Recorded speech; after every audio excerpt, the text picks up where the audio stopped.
Donc bonjour à toutes et tous. Donc je suis Adapi. Alors, je m'appelle Audric Argilier, je travaille à l'ADAPI, donc l'association pour le développement de l'apiculture provençale.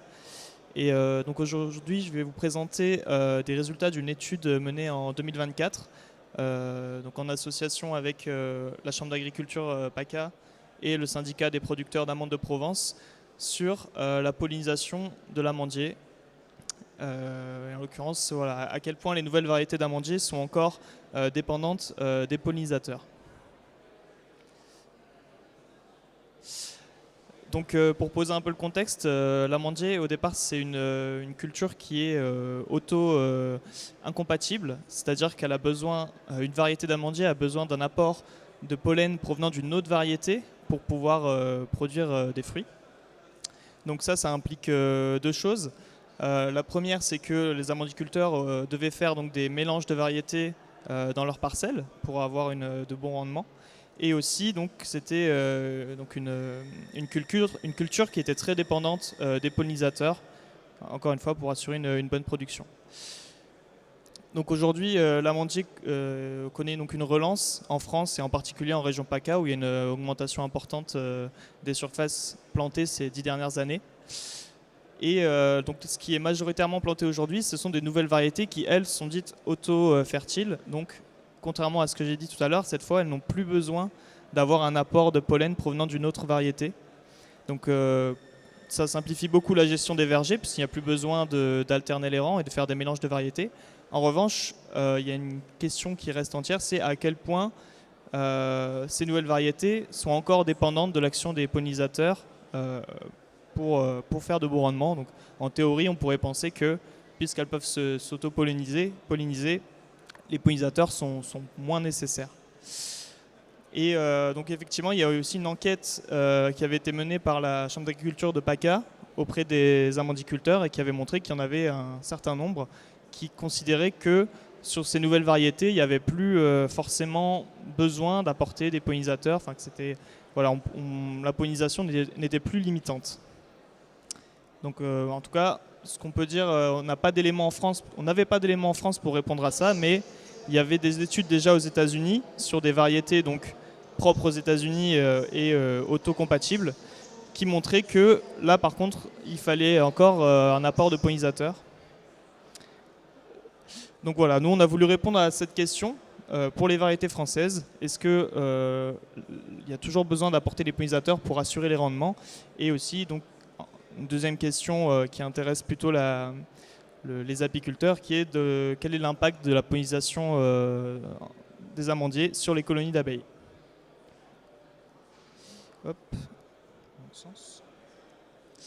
Alors, pour répondre à cette question, on a voulu donc se passer dans une situation où on pouvait comparer en fait deux zones d'amandiers avec vraiment le même itinéraire technique et la même variété. Donc là, en l'occurrence, c'était de la Lorane, donc la variété la plus plantée aujourd'hui.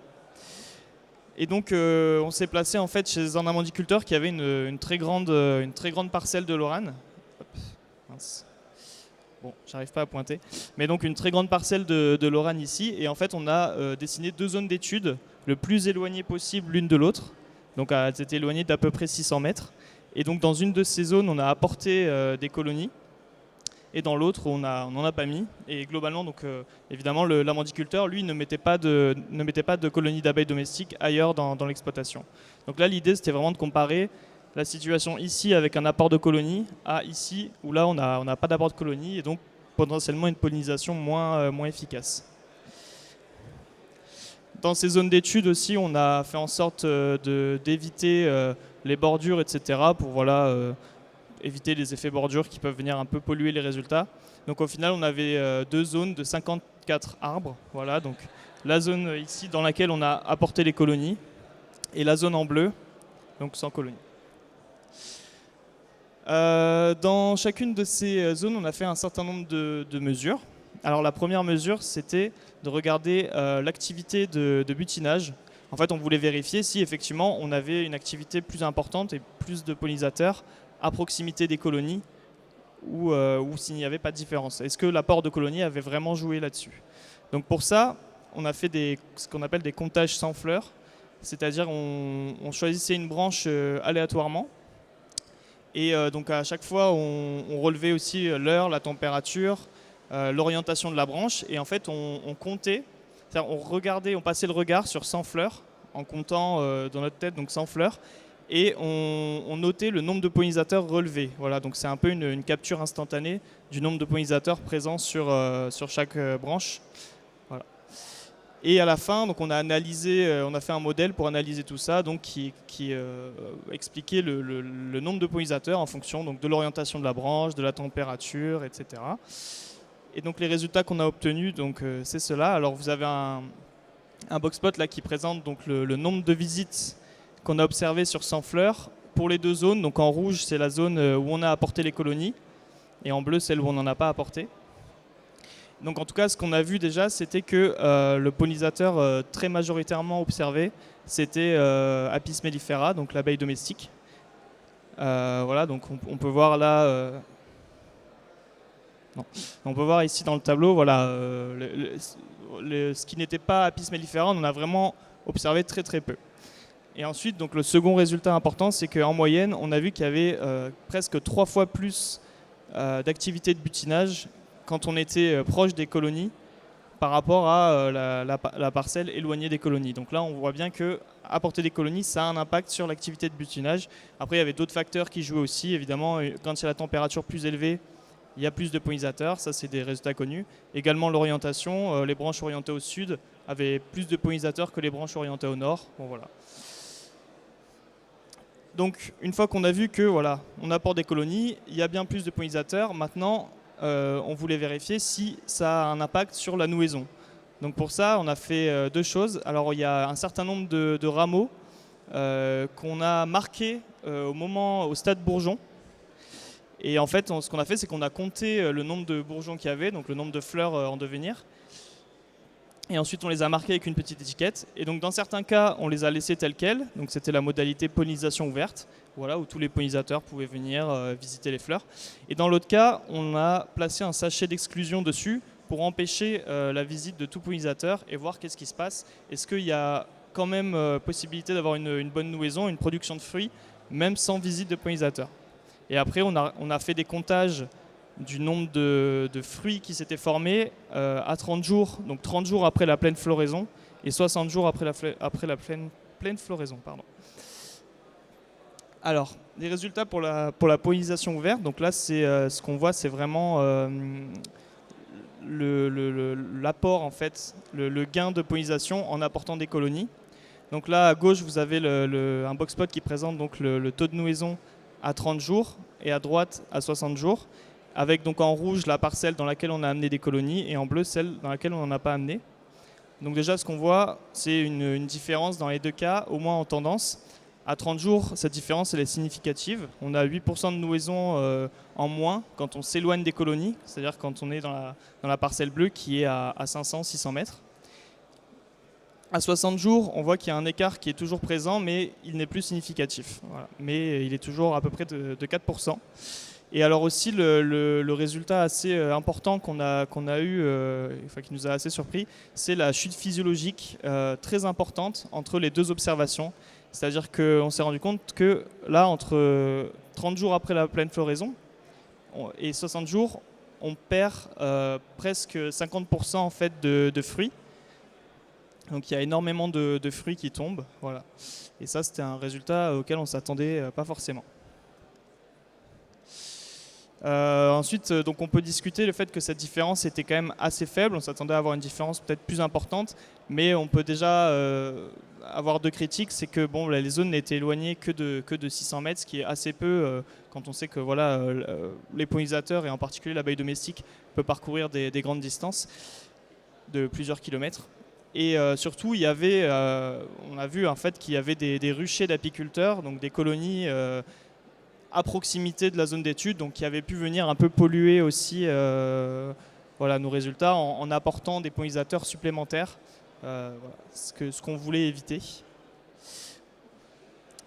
Ensuite, donc, concernant le taux de nouaison, dans le cas où on a exclu les pollinisateurs, donc là, ce qu'on voit, c'est donc tout à l'heure, on voyait l'apport, le fait d'apporter des colonies, qu'est-ce que ça permet de gagner. Là, ce qu'on voit, c'est vraiment la contribution des pollinisateurs en général à la production de fruits pour l'amandier. Et donc là, on voit qu'il y a vraiment une contribution très importante des pollinisateurs. Alors quand on exclut les pollinisateurs, on a quand même une nouaison. Donc là, comme tout à l'heure, je ne l'ai pas précisé, mais il y a le taux de nouaison 30 jours après la pleine floraison et 60 jours après, avec en jaune la modalité pollinisation ouverte et en bleu la modalité où on a exclu les pollinisateurs. Et donc voilà, on voit qu'on a une pollinisation, enfin un taux de nouaison qui est presque deux fois plus important quand on laisse accéder les pollinisateurs. Par contre, quand on exclut complètement les pollinisateurs, la nouaison n'est pas complètement nulle non plus. Donc on voit que voilà, l'arbre il arrive quand même à produire du fruit sans avoir d'apport de pollen extérieur. Et là encore aussi, le résultat qui a été assez étonnant, c'est encore une fois cette chute physiologique, comme j'en parlais tout à l'heure, donc c'est-à-dire un nombre de fruits très réduit, une chute très importante des fruits entre 30 et 60 jours après la pleine floraison. Et même dans le cas où on a exclu les pollinisateurs, donc c'est-à-dire qu'on a un taux de nouaison assez faible, donc une charge en fruits pas très importante, et même dans ce cas-là, il y a beaucoup de fruits qui vont quand même chuter et faire diminuer fortement le taux de nouaison. Voilà, donc ce que ça nous indique ces résultats, c'est qu'il y a quand même une importance des pollinisateurs pour les variétés semi-autocompatibles comme la Lorane. Donc il y a vraiment encore un intérêt à faire de la pollinisation sur ces variétés. Et donc qu'en est-il pour les colonies d'abeilles domestiques? Alors quel a été l'impact sur leur développement? Alors globalement, donc là vous avez des boxplots qui présentent donc l'évolution de la population des colonies entre le début de la floraison et la fin de la floraison. Et donc en jaune, c'est les abeilles, et en marron et blanc, ça va être le couvain, c'est-à-dire les abeilles en devenir. Globalement, ce qu'on a vu, donc là, on a à gauche le cas témoin, donc c'est-à-dire le parcours normal des colonies, et à droite, le cas où les colonies ont été placées en situation de pollinisation d'amandiers. Et donc on ne voit pas vraiment de différence sur le développement des colonies, on n'a pas vu spécialement d'affaiblissement, donc a priori, c'est une pollinisation qui n'impacte pas négativement les colonies d'abeilles domestiques. Et on a également regardé un peu la contamination qu'on retrouvait dans ces colonies pour estimer un petit peu le risque lié aux pesticides. Et ce qu'on a vu, c'est globalement assez peu de produits retrouvés et une toxicité assez faible, surtout si on compare à d'autres situations de pollinisation, comme par exemple sur pommiers ou d'autres cultures similaires. Et par contre, ce qu'on a vu, c'est quand même une variabilité assez importante selon les sites. Donc là, j'ai présenté donc, toutes les molécules retrouvées sur 3 sites, donc C, V et I. Et en fait, on voit qu'il y a 2 sites sur lesquels on retrouve essentiellement des fongicides peu dangereux, des produits assez peu inquiétants. Par contre, il y en a un où là, on a retrouvé vraiment un peu plus d'insecticides et des produits un peu plus dangereux. Donc, mais a priori, c'est des produits qui en fait n'avaient pas été utilisés sur amandier, mais provenaient en fait de cultures à proximité. Là, en l'occurrence, c'était des pêchers qui étaient en fleurs à ce moment-là et qui étaient un peu traités. Donc voilà, il y a une variabilité importante en fait des sites, et donc dans le cas d'une pollinisation d'amandier, il faut en fait faire attention aux cultures qui peuvent être alentour. Mais a priori, le risque ne vient pas des amandiers en eux-mêmes. Voilà, donc pour conclure, on a répondu donc à la première problématique où on voit en fait qu'il y a vraiment une importance de faire de la pollinisation même sur des variétés qui sont autocompatibles. Et on voit que la distance des colonies va quand même jouer, même si là on n'a pas eu un fort effet, mais on voit que dès qu'on s'éloigne un petit peu à 500-600 mètres, on voit une baisse de la nouaison et une baisse du nombre de pollinisateurs. Et également, on a pu répondre aux interrogations de la filière apicole en montrant que, a priori, il n'y a pas d'effet très négatif. Voilà, la pollinisation de l'amandier, c'est pas très impactant pour les colonies. Voilà, merci à toutes et tous. Merci Audric pour cette intervention. Est-ce qu'il y a des questions pour Audric? Si vous avez des questions, je vous passe le micro. Ouais, merci pour la présentation. J'en avais 2 questions, mais j'ai déjà oublié la deuxième. La première, c'était sur finalement l'effet isolé des pollinisateurs sauvages. Là, vous avez parlé donc comparer un peu les visites en pollinisateurs abeilles domestiques et pollinisateurs sauvages, mais le site est assez inondé finalement d'abeilles domestiques puisqu'il y a plusieurs ruchers. Et du coup, là, on est en début de saison avec des températures froides et on sait que l'abeille sauvage travaille mieux à des températures plus basses. Donc est-ce que finalement la pollinisation, enfin il y a des travaux aussi avec des osmies, est-ce que la pollinisation elle n'est pas améliorée avec des osmies ou d'autres abeilles sauvages par rapport à l'abeille domestique globalement? Bah alors là, il n'y a pas de travaux effectivement sur l'amandier pour répondre à cette question en particulier. Après, de ce que j'ai compris, vous disiez qu'il y avait plutôt des pollinisateurs sauvages qui allaient être plus efficaces quand il fait froid par rapport à l'abeille domestique. Alors moi, je suis pas certain de cette affirmation dans le sens où justement, nous, ce qu'on a vu sur cette parcelle-là, c'est que là, on était donc, la floraison de l'amandier, ça intervient à un moment où il fait froid. Et souvent, justement, les pollinisateurs sauvages sont assez peu présents parce qu'on est très tôt dans la saison. Et là, nous, c'est un peu ce qu'on a vu sur ce site-là. C'est-à-dire qu'en début de floraison, il y avait très peu de pollinisateurs sauvages. Et du coup, il n'y avait que l'abeille domestique. Mais je pense que c'est pas forcément parce qu'il y avait des ruches autour, etc. et que l'abeille domestique prenait toute la place. Je pense que c'est vraiment que c'était trop tôt, qu'il n'y avait pas encore les pollinisateurs. Parce qu'après, plus tard dans la saison, là, il y en avait beaucoup plus. Mais la floraison était terminée en fait. Voilà, donc bon, je pourrais, voilà, il n'y a pas d'études là-dessus, je pourrais pas vraiment être catégorique là-dessus. Voilà, moi, j'ai quand même le sentiment que justement, les colonies d'abeilles domestiques deviennent, il y a vraiment un intérêt à les apporter sur des floraisons précoces comme celle-là, où en fait, on n'est pas certain qu'il y aura suffisamment de pollinisateurs sauvages. Hein, il y a des effets années, etc., des années où ils seront bien présents, mais d'autres où il n'y en aura pas beaucoup. Et là, nous, on était sur un début de printemps assez froid. Et voilà, je pense que dans ce cas-là, c'était vraiment une situation idéale pour voir justement que l'abeille domestique, elle peut être vraiment très utile dans ces cas-là. Merci. Donc si jamais il y a des questions qui vous viennent dans les heures qui arrivent, on a Adapi qui est sur la partie R&D qui est en face. Merci.